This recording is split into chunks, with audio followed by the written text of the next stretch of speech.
in their typical, fairly authoritarian way, they did a very good job of suppressing the virus. There may have been a lot of individual rights that were violated there, but the overall macro effect that they achieved is kind of amazing. They had the benefit that it was really Hubei, 60 million people, and they brought in the health resources, 1.4 billion, and their ability to build hospitals very, very quickly and force compliance with masks and various other things. But they've kept the virus numbers to very low levels compared to most countries. Do you think the fact that China went into this very strict lockdown very quickly set the tone for the way other countries responded? Because that was not really part of the epidemiological playbook before. No, you're absolutely right. I live in infectious diseases and how you stop them.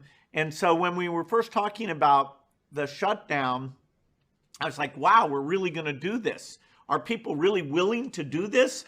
How much productivity are we going to lose by doing this? So that day we sat there in early March and said, okay, no one comes to the foundation offices, and they haven't been since. We were talking with Microsoft about it, and they did the same thing.